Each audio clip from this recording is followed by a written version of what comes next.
Good morning.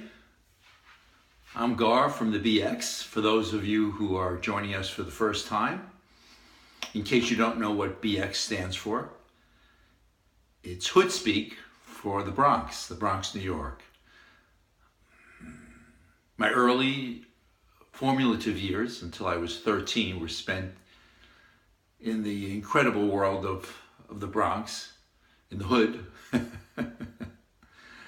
And what I say is that you can take Gar out of the Bronx, however, you can never take the BX out of Gar. So welcome to Gar's Hour of Power, a cappella, at the midnight hour.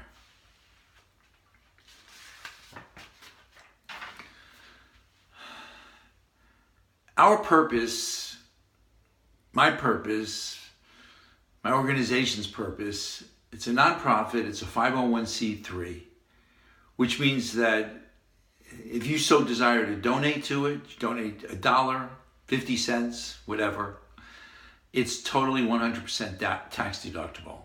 It's federally certified, officially. That just happened about 3 weeks ago, and I am super, super excited about that. I think that what we're doing, I think our purpose, our vision is critically important. In my sincerest, most humble opinion, I think that our country's gone wild. It's the first time in my lifetime that I'm seeing people shoot cops shoot people. It's out of control. And I think that I believe in, from the deepest part of my heart, that we need a spiritual uplift, a spiritual transformation back to the way that our founding fathers, the authors, the revolutionaries of the United States of America formulated, they created the greatest political, societal, social document ever created in history. The Declaration of Independence. It was written for the people, of the people, and by the people. As our greatest president, Lincoln, articulated in his most famous speech, in what I believe the most famous speech in American history, maybe in all of history, the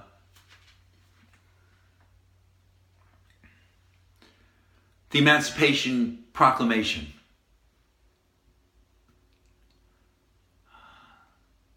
Proclaimed that all people are free, regardless of whether you're black or white, red or yellow, or brown too.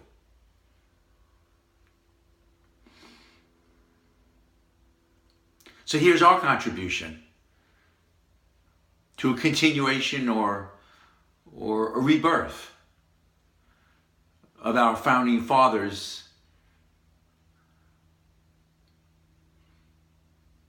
ideology, ideals, and those of President Lincoln in his proclamation of emancipation for all. So here we go. We do this every day when we do our hour of power. Praise, if you want to do it with me, go right ahead. Praise and forgive. Praise and compliment. Praise and allow. And last but not least, and my favorite, is praise and inspire.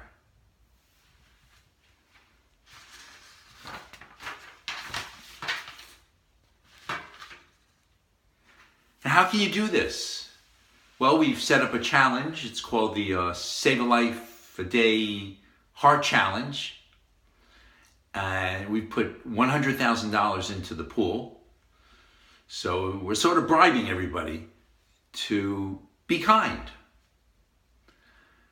What we're looking for you to do is, in our hopeful actualization or attempt to transform society to a better, a safer, a more secure, a more hopeful place. We're asking you all to just do a few short things. One is to have a positive, cheery, smiling attitude. 2 is to perform right, respectful speech to everyone, friends, family, and foe alike. And right actions, right heart. Inspire everyone you meet, everyone with you eat, everyone with you sleep, wherever you be. Inspire and work from the heart.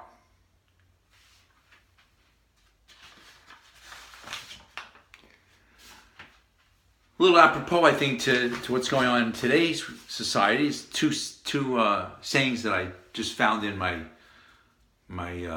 chest of memories.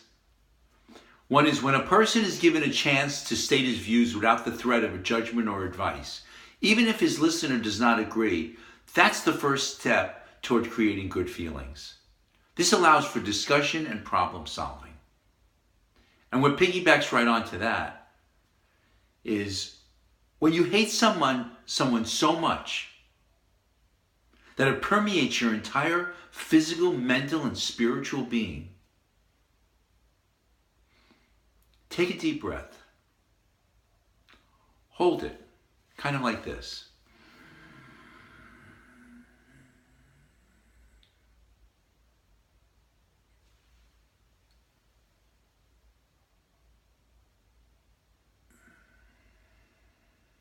And then breathe it out. I call it the Gar breath.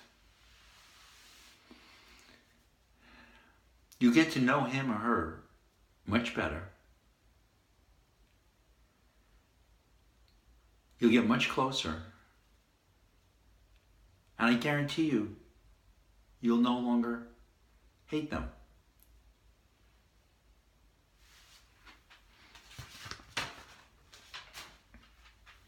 So this past week has been very exciting. Very, very exciting. One is that we started out on this Twitter, this social media platform, about 5-6 weeks ago. And with zero, within 4 or 5 hours, the first day, I think we set a record. We had 400 followers because we have a great, great group of people.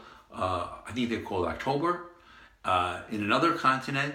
And they've become our Salad or Save a Life a Days .org's publicists, and they have gone out tirelessly, day and night, to groups, to forums, to tell them about what Save a Life a Day is all about.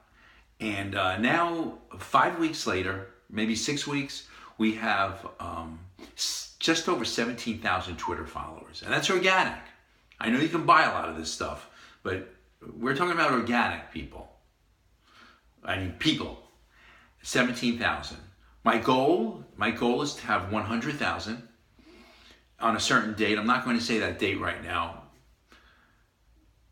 but it's soon. And I'd like to have 1 million by October 15th, which is about 3 weeks before the presidential election. And I believe that if we have 1 million saladizers, that we can hopefully make a statement to our wonderful presidential candidates, Donald and Hillary. We've had 3, for the first time ever, I had 3 podcasts, internet interviews. I'm so excited. Again, it was a first for me in my life, and thanks to the folks at October, Clint Morris and his team, they got these set up, and the most recent one was with a gentleman named Cyrus Webb, Conversations with Cyrus Webb, and he interviewed me for about 30 minutes. I was nervous. Yeah, I was very nervous, and I think it went pretty well. I'd like you to go to the internet and click on Cyrus Webb, Conversations with Cyrus Webb, and let me know what you think.